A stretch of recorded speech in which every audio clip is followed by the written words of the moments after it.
Jadi pada soal ini ada sebuah percobaan di mana kita diminta untuk menentukan kesimpulan dari percobaan tersebut. Nah, percobaannya apa? Di mana Asti dan Mary itu melakukan percobaan dengan menanamkan biji kacang hijau dalam posisi yang berbeda-beda. Nah, kedua percobaan tersebut diletakkan di tempat yang terkena cahaya matahari. Nah, setelah beberapa hari, biji tersebut berkecambah. Nah, sehingga kesimpulannya apa kayak gitu. Nah, untuk dapat menyimpulkan percobaan tersebut, kita harus tahu dulu macam-macam jenis rangsangan pada gerakan tropisme. Nah, gerakan tropisme itu merupakan gerakan tumbuhan yang arah geraknya dipengaruhi oleh datangnya rangsang dari luar, di mana gerakan tropisme dibagi menjadi 5 jenis. Di antaranya, yang pertama itu ada namanya geotropisme. Nah, geotropisme itu merupakan gerakan tumbuhan karena rangsangan gravitasi bumi.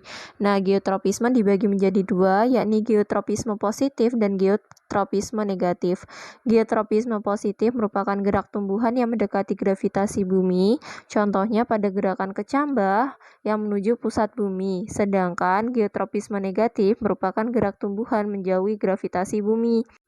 Contohnya adalah gerakan batang yang tumbuh ke atas menjauhi pusat bumi. Nah, dua yakni adalah hidrotropisme. Namanya hidro berarti gerak tumbuhan menuju ke arah sumber air.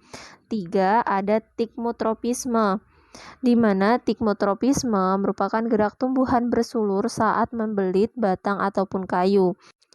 Hal ini juga terjadi pada tanaman merambat yang rangsangannya dipengaruhi oleh sentuhan rambatan yang dapat berupa benda mati maupun tumbuhan lain. 4. Itu ada namanya fototropisme, di mana fototropisme merupakan gerak tumbuhan yang dipengaruhi oleh rangsangan cahaya. Fototropisme dapat dibagi menjadi fototropisme positif dan fototropisme negatif. Di mana kalau fototropisme positif berarti gerak tumbuhannya mendekati rangsang cahaya, sedangkan fototropisme negatif adalah menjauhi rangsang cahaya.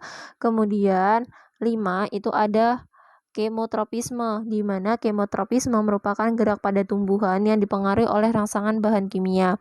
Contoh gerakan kemotropisme adalah pada peristiwa penyerbukan. Nah, sehingga berdasarkan jenis-jenis rangsangan pada gerak tropisme, maka dapat kita analisis dari percobaan tersebut bahwa pada kecambah melakukan 3 gerakan, yakni yang pertama ada fototropisme positif, di mana gerak batang menuju ke arah rangsang cahaya.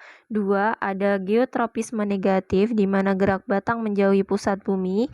3 geotropisme positif, di mana gerak akar kecambah menuju pusat bumi.